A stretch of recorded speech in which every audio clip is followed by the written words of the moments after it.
Assalamualaikum warahmatullahi wabarakatuh. Syekh Ibnu Hajar al-Asqalani.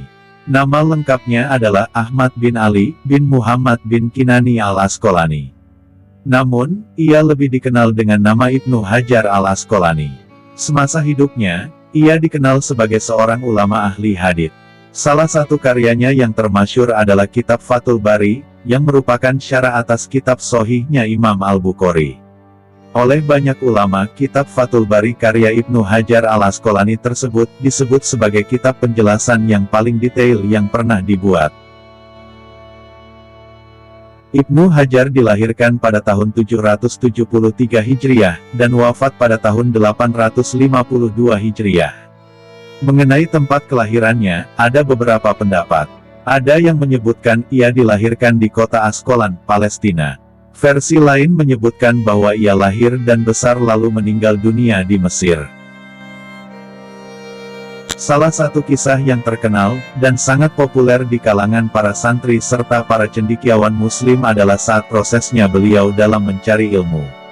Ibnu Hajar awalnya terkenal sebagai seorang santri yang bodoh, karena telah belajar dalam waktu lama, tetapi belum bisa memahami ilmu yang dipelajarinya. Sampai pada suatu saat, ia sempat merasa putus asa, hingga akhirnya memutuskan berhenti mengaji dan pulang ke rumah. Namun, beberapa kali Ibnu Hajar memohon pamit pulang, gurunya tidak mengizinkan dan menyuruhnya untuk tetap belajar. Hanya saja, karena beliau terus meminta pulang, sang guru pun mengizinkan dan berpesan kepadanya untuk tidak pernah berhenti belajar dimanapun berada.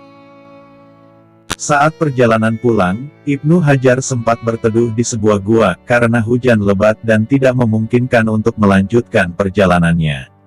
Karena hujan tidak kunjung reda, ia pun memutuskan untuk beristirahat lebih lama di gua tersebut, dan masuk lebih ke dalam lagi.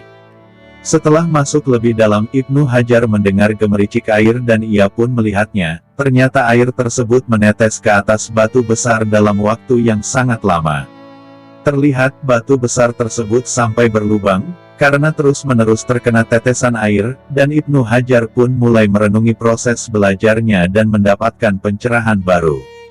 Ibnu Hajar berpikir, kalau otak atau pikirannya tentu tidak lebih keras dari batu. Batu besar yang keras saja bisa berlubang, hanya karena tetesan air yang lembut. Menurutnya, tidak mungkin otaknya tidak memiliki bekas sama sekali, jika terus-menerus belajar dan menempanya dengan ilmu pengetahuan. Setelah merenung dalam gua tersebut, ia pun mengurungkan niat pulang, dan kembali kepada gurunya untuk belajar. Mulai dari sini, beliau memiliki semangat yang besar untuk belajar, dan terus berusaha menuntut ilmu, sampai pada akhirnya menguasai banyak ilmu pengetahuan. Dari kisah ini, kemudian beliau mendapatkan julukan Ibnu Hajar, yang artinya anak batu. Sejak saat itu, perubahan pun terjadi dalam diri Ibnu Hajar. Beliau menjadi murid yang tercerdas dan melampaui teman-temannya yang telah menjadi ulama besar, dan kemudian ia pun menjadi ulama tersohor, dan memiliki banyak karangan kitab-kitab yang terkenal sampai di zaman sekarang ini. Di antara karya kitab-kitab beliau yang terkenal ialah Fathul Bari, Syarah Shahihul Bukhari, Bulughul Maram min Adillatil Ahkam, Al-Isyobah fi Tamyizis Shohabah, Tahzibut Tahzib, dan lain-lain. Bahkan menurut muridnya, yaitu Imam Asy-Syafi'i, karya beliau mencapai lebih dari 270 kitab, yang kebanyakan berkaitan dengan pembahasan hadis. Ada sebuah cerita menarik ketika Ibnu Hajar menjadi hakim di Mesir. Pada suatu hari, Ibnu Hajar berangkat kerja dengan keretanya melewati seorang Yahudi tua, ia seorang penjual minyak. Sebagaimana tukang minyak, si Yahudi itu pakaiannya kotor. Melihat arak-arakan itu, si Yahudi menghadang dan menghentikannya. Si Yahudi itu berkata kepada Ibnu Hajar, sesungguhnya Nabi kalian pernah berkata, dunia itu penjara bagi orang yang beriman dan surganya orang kafir. Kenapa engkau sebagai seorang beriman, yang menjadi seorang hakim besar di Mesir, diarak begitu mewah, dan dalam kenikmatan seperti ini? Sedangkan aku yang kafir, dalam penderitaan dan kesengsaraan seperti ini, kata si Yahudi. Mendengar itu, Ibnu Hajar menjawab, aku dengan keadaanku yang penuh dengan kemewahan dan kenikmatan dunia ini, jika dibandingkan dengan kenikmatan surga adalah seperti sebuah penjara. Sedangkan penderitaan yang kau alami di dunia ini, jika dibandingkan dengan azab neraka itu seperti sebuah surga. Spontan si Yahudi terkejut mendengar perkataan Ibnu Hajar. Dia pun kemudian mengucapkan syahadat, asyhadu an la ilaha illallah, wa asyhadu anna Muhammadan Rasulullah. Si Yahudi tua itu pun langsung memeluk Islam. Sebagian sanjungan para ulama yang ditujukan terhadap Syekh Ibnu Hajar al-Asqalani. Al-Hafidz As-Sakhawi berkata, adapun pujian para ulama terhadapnya, ketahuilah pujian mereka tidak dapat dihitung.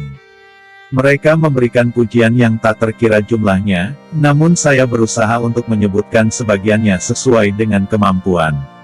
Al-Iraqi berkata, ia adalah syekh, yang alim, yang sempurna, yang mulia, seorang muhadits, ahli hadis, yang banyak memberikan manfaat yang agung, seorang al-hafidz, yang sangat bertakwa, yang dobit, dapat dipercaya perkataannya, yang sikoh, yang amanah.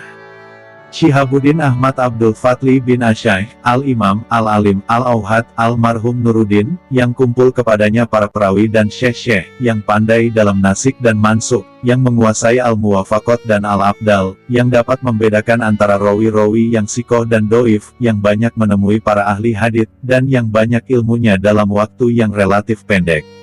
Dan masih banyak lagi ulama yang memuji dia karena kedalaman ilmunya. Wallahu alam, semoga bermanfaat, amin.